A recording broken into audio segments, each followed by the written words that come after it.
সৌরবিদ্যুৎ কি? সোলার বিদ্যুৎ অর্থাৎ সূর্য থেকে যে তাপ নিয়ে এখানে থেকে ইলেকট্রিসিটি প্রডিউস হয়, এটি নিয়ে কিছু কথা বলবো। এটা আমাদের জন্য কতটুকু উপযোগী এবং আমরা এখানে কি করতে পারি একটা কম্পারিজন চার্ট হিসাবে 1 মেগাওয়াট একটা বিদ্যুৎ উৎপাদন করতে কি পরিমাণ কম্পারেটিভ খরচ হয়।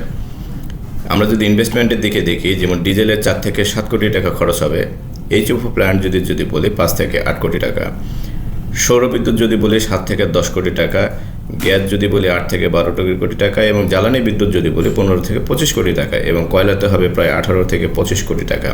সো এই হিসেবে দেখি আমরা সৌরবিদ্যুতের খরচ প্রায় তৃতীয় পজিশনে, অর্থাৎ 7 থেকে 10 কোটি টাকার মতো কিন্তু সৌরবিদ্যুতের ইনিশিয়াল ইনভেস্টমেন্ট আসে। সো সেই হিসাবে কিন্তু সৌরবিদ্যুতের কস্টটা কিন্তু ইনভেস্টমেন্ট অনেক বেশি। সো 1 মেগাওয়াট ইলেকট্রিসিটি হলেও সবগুলোর কিন্তু উৎপাদন ক্ষমতা কিন্তু এক না, কারণ প্রযুক্তিগত কারণে বা ক্যাপাসিটির কারণে একটু কম হয়। যেমন 1 মেগাওয়াট একটা সৌরবিদ্যুৎ থেকে আমরা 1.6 থেকে 1.9 গিগাওয়াট আওয়ার ইলেকট্রিসিটি পেতে পারি। আর 1 মেগাওয়াট একটা জলবিদ্যুৎ থেকে আমরা প্রায় 3.5 থেকে 5.3 গিগাওয়াট আওয়ার এনার্জি পেতে পারি, এবং গ্যাস বিদ্যুৎ থেকে 5.3 থেকে 7.4 মেগাওয়াট গিগাওয়াট ইলেকট্রিসিটি পায়। আর এইচওপো থেকে 2.6 থেকে 5.3 গিগাওয়াট আওয়ার, এবং আমরা যদি ডিজেল বলি 1.8 থেকে 4.4 গিগাওয়াট আওয়ার ইলেকট্রিসিটি প্রডিউস করা সম্ভব। আর কয়লা বিদ্যুৎ থেকে আমরা এনার্জি যেটা পেতে পারি 6.1 থেকে 7.4 গিগাওয়াট। এই হিসেবে দেখি সোলারের কিন্তু এফিসিয়েন্সিও কিন্তু অনেক কম। সো এইটা যদি আমরা দেখি, তাহলে কোন ক্ষেত্রে বিদ্যুৎ উৎপাদনে পার কিলোওয়াট আওয়ারে কত টাকা খরচ হতে পারে, এটা অ্যাপ্রক্সিমেট একটা ধারণা, এটা প্লাস মাইনাস হতে পারে। যেমন জলবিদ্যুতে 1 থেকে 5 টাকা পর্যন্ত খরচ হয় পার ইউনিটে, এবং গ্যাসে হয় 4 থেকে 8 টাকা। সৌরবিদ্যুৎ সোলারে খরচ হয় 6 থেকে 10 টাকা, প্লাস 10-15 টাকা 12 টাকা হতে পারে ক্ষেত্রে বিশেষে। আর কয়লার ক্ষেত্রে হয় 6 থেকে 10 টাকা, আর এইচওপোর ক্ষেত্রে হবে 17 থেকে 25 টাকা, সবচেয়ে এক্সপেন্সিভ ওয়ান অফ দ্য, এবং ডিজেল থেকে হয় প্রায় 25 থেকে 45 টাকা, ক্ষেত্রে বিশেষে খরচের কম বেশি হতে পারে। সো এই হিসাবে কমের দিক থেকে যদি আমরা চিন্তা করি, সোলারও কিন্তু একটা expensive electricity production cost.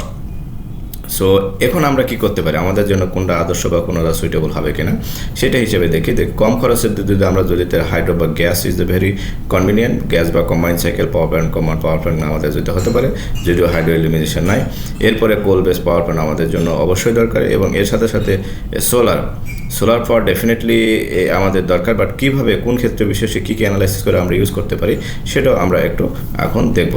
So আমরা যদি এখন বলি যে সোলার পাওয়ার প্ল্যান্টে কিছু বেসিক লিমিটেশন বা চ্যালেঞ্জ আছে, সেই জিনিসগুলো আমাদের একটু খেয়াল রাখতে হবে। যেমন জমির সীমাবদ্ধতা। সো বাংলাদেশের ল্যান্ড কিন্তু খুবই লিমিটেড। 1 মেগাওয়াট একটা সোলার প্ল্যান্ট করতে গেলে দেখা যাচ্ছে 4 থেকে 6 একর জমির প্রয়োজন হয়। সো এই জমির স্বল্পতা কিন্তু আমাদের একটা সবচেয়ে বড় চ্যালেঞ্জ, উপযুক্ত জমি নাই। সো আমরা যদি চায়না, ইন্ডিয়া বা পাকিস্তানের সাথে কম্পেয়ার করি, তাদের কিন্তু প্রচুর ডেজার্ট আছে, অর্থাৎ মরুভূমি আছে। এই মরুভূমির ল্যান্ডটা কিন্তু তারা ইউটিলাইজ করতে পারে, সেখানে কিন্তু তাদের একটা কস্টিংটা কমে যায়।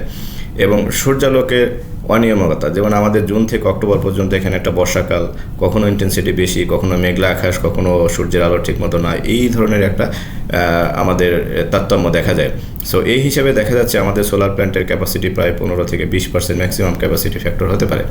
সো এই বিদ্যুতের আরেকটা লিমিটার হচ্ছে, শুধু আমরা রাতের বেলা এই বিদ্যুতের সাপোর্ট পাবো না, আমরা দিনের বেলা পেতে পারি।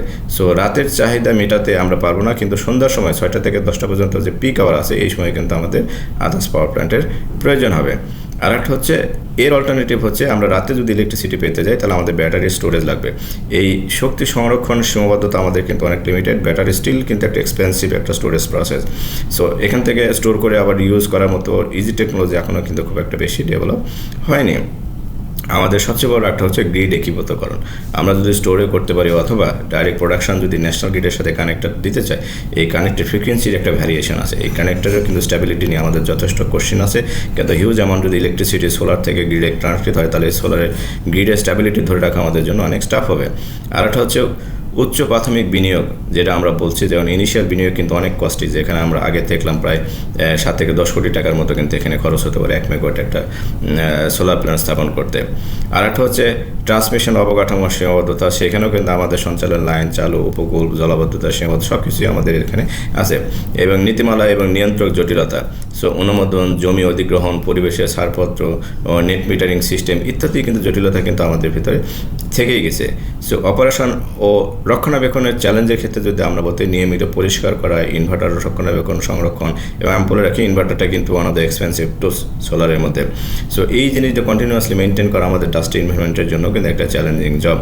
আর সবচেয়ে বড় আমি যদি আরেকটা 10 নম্বর পয়েন্টটা বলি, যেমন আমদানি সরঞ্জাম, আমরা কিন্তু 100% আমদানির উপর ডিপেন্ডেন্ট, আমাদের কিন্তু নিজস্ব কোনো প্রযুক্তি নাই। সো এই আমদানির উপর ডিপেন্ডেন্ট হয়ে উচ্চ ভ্যাট ট্যাক্স দিয়ে জিনিসটাকে ইস্টাবলিশড করে পাওয়ার প্রডিউস করা is very expensive.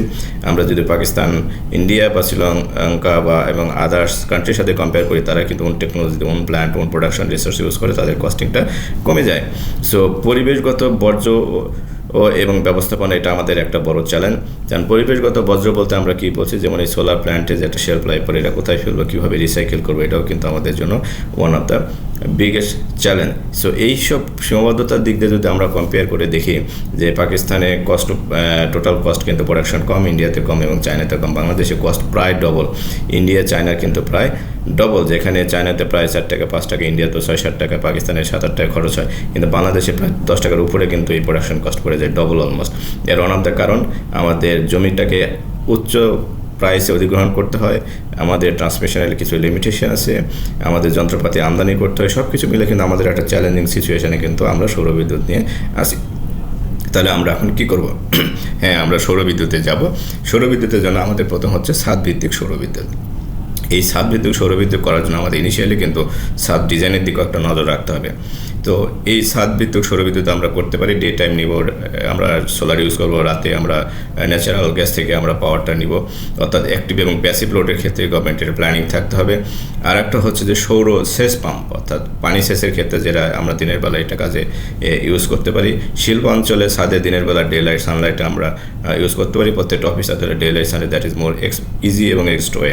So solar কিন্তু এক্সপেন্সিভ, সো একে যদি আমরা প্রপারলি ইউটিলাইজ করতে না পারি কিন্তু এর কস্ট কিন্তু অনেক বেশি পড়ে যাবে, কারণ মেনটেন্যান্স ওভারঅল কস্ট কিন্তু অনেক হয়।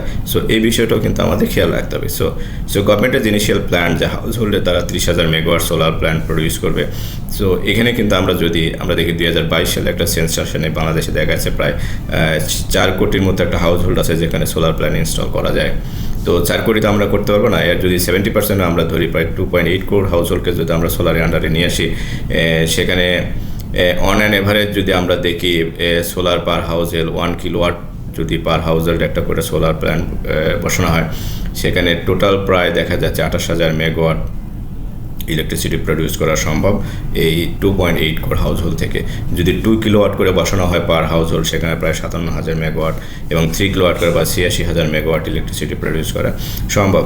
সো আমাদের এখানে কোশ্চেনটা হচ্ছে শুধু হাউস হোল্ড ইনস্টল করলে হবে না, ইলেকট্রিসিটি প্রডিউস করার পরে সেই এক্সেস ইলেকট্রিসিটি আমরা কোথায় কীভাবে ট্রান্সমিট করবো, লাইনের স্ট্যাবিলিটিটা কী, ফ্রিকোয়েন্সি স্ট্যাবিলিটি কী, এই বিষয়টাও কিন্তু আমাদের ডিটেল রিসার্চ এবং ডেভেলপমেন্ট দরকার। আদারওয়াইজ আমরা যদি কন্টিনিউয়াসলি সোলারকে ইনভেস্ট করে যাই, সোলার যদি হাউস হোল্ডে করে যায়, কিন্তু আসলে আউটপুট আমরা কিন্তু পাবো না। এখানে কিন্তু আমাদের সোলারের একটা সবচেয়ে বড় লিমিটেশন। সো এই রিসার্চ ডেভেলপমেন্টের মাধ্যমে একটা স্টেবল রিসার্চের মাধ্যমে, স্টেবল ইকোনমির মাধ্যমে কিন্তু আমরা করতে পারি। তবে সোলারে আমাদের যেতে হবে, কারণ সোলারের সবচেয়ে বড় সুবিধা হচ্ছে এর যে মেন এনার্জি সোর্স সানলাইট, এটা কিন্তু আমাদের কিনতে হয় না, এটা কিন্তু ন্যাচারালি অ্যাভেলেবল। সো এই সোর্সের কারণেই কিন্তু আমাদের এখানে যেতে হবে, অ্যাটলিস্ট ডে টাইমে হলেও যদি আমরা এর সাপোর্টটা নিতে পারি, এবং গ্র্যাজুয়ালি কিন্তু আমরা ন্যাশনাল স্টোরেজ সিস্টেমে বা ডাইরেক্ট ইনভার্টারের মাধ্যমে ন্যাশনাল গ্রিডের ইন্টিগ্রেশনের প্রসেসের মাধ্যমে আমাদের যেতে হবে। তবেই কিন্তু আমরা মিক্সড এনার্জি সিস্টেমের মাধ্যমে কিন্তু সাস্টেনেবল এনার্জি পেতে পারি। Thank you very much.